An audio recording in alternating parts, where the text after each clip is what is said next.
Amidst all the Mitch Marner rumor and speculation regarding a potential trade out of Toronto, Brad Treliving has come out and said a bit of a surprising quote that has revealed the truth behind what his plan is this offseason regarding trading the star. So I'm going to break that down in this episode, as well as discuss a former NHL coach speaking out on the Toronto Maple Leafs core four. So to break all that down, before we do, if you are a part of the large percentage who are not subscribed, 81% of you who are watching right now aren't subscribed. Make sure to hit that subscribe button. We are on the road to 11,000 subscribers, and it would mean the world to Darius and myself if you could do that as we reach that goal. And thank you guys for allowing us to hit 10,000. It means the world to myself, or to Darius and myself, sorry. But let's get right into it, Darius. A lot of stuff came out yesterday, specifically.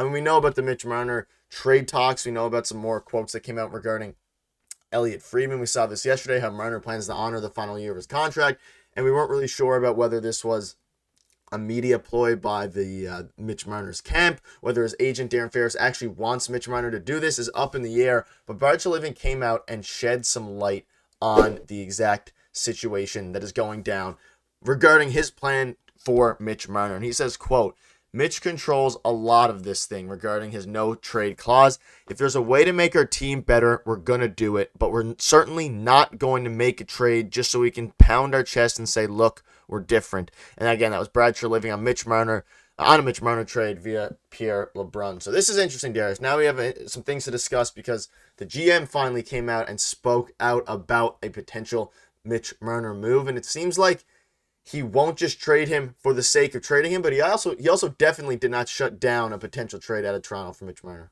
No, I think it's still a possibility. And like you said, and like he said, I don't think that they're going to make a trade just for the sake of making a trade either. I think they'll hang on to him if nothing's available. I think that's pretty common sense and logical. But the one thing I've noticed through this whole ordeal the last couple of days is when Mitch Marner was refusing, or I shouldn't say him, but I guess Darren Ferris, they were going through negotiations for his last contract. Everything was going through Darren Dreger. And now I've noticed the last couple of days, everything is going through Pierre LeBrun. Everything is coming out through Pierre LeBrun. So I wonder if both parties are posturing and using Pierre as, the media, I guess, to kind of get both their stories out there and play each other against each other, which is not a great thing either, because it doesn't sound like they're going to come to a very, an agreement here very easily, either a trade or signing. So it's going to be very interesting. But I do think at the end of the day, a lot of this, don't read too much into it. A lot of this, I think, is just posturing against the other's camp to see if they can get some leverage. Yeah, and again, I'll bring up the quote one more time. This is what Brad had to say, and the interesting thing, he said he's not going to make a trade just to say that they're different, which is fair enough in itself, and I think this kind of lends credence to the fact that they're not going to just make a move if the value isn't necessarily there.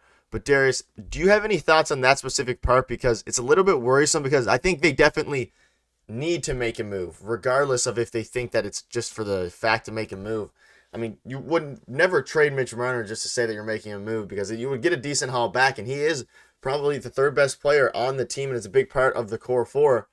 Like, it would be a pretty big move, but I guess Brad Treliving is saying he's not going to do that unless he feels the value is equal and is the best thing for the team, which obviously makes sense. But the no move clause, the fact that he brings that up means that it's definitely impacting of course, obviously impacting potential trade discussions or even potential ongoing contract discussions that he may be having with the team.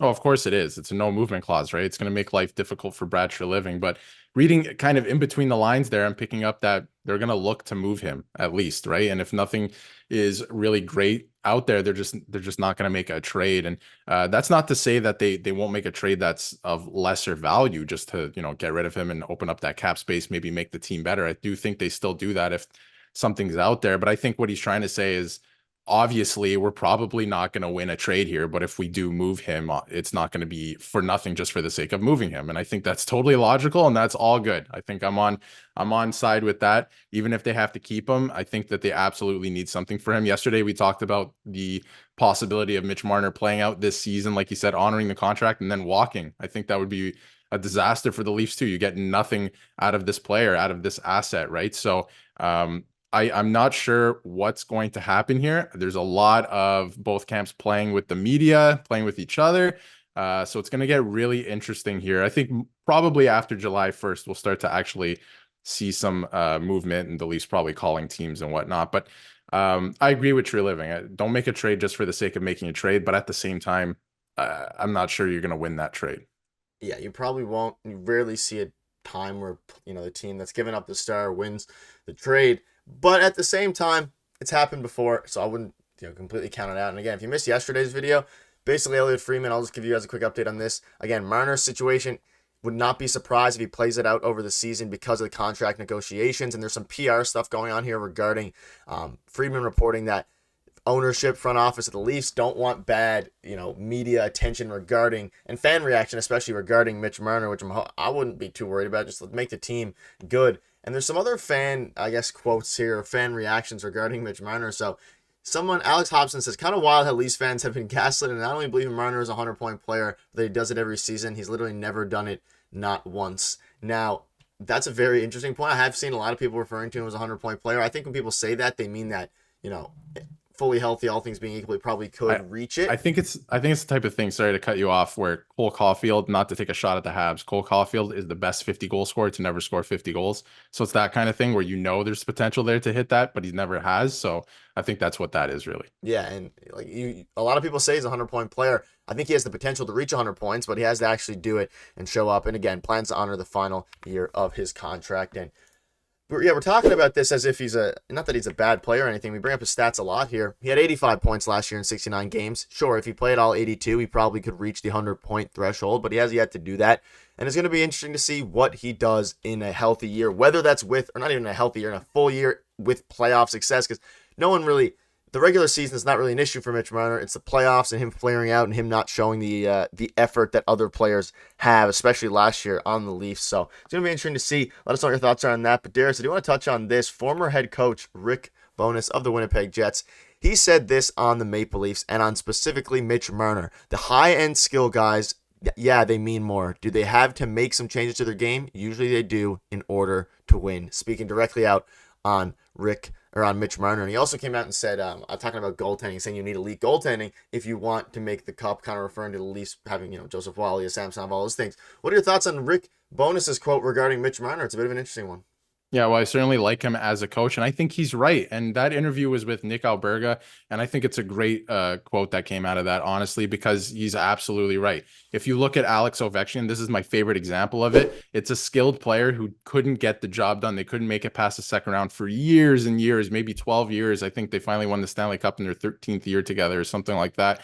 And he changed the way he played, specifically in the playoffs, and they finally got it done. They finally got over the hump and won the Stanley Cup. So for him to say this, he's absolutely right. These type of players have to change the way and adapt to the playoffs. They have to change the way they play. And I don't see that out of this player specifically yet. Can he do it? Maybe. Would Craig Berube be able to do that? That's the talk right now. Hold on to him for another year. See if Craig Berube can instill something in him.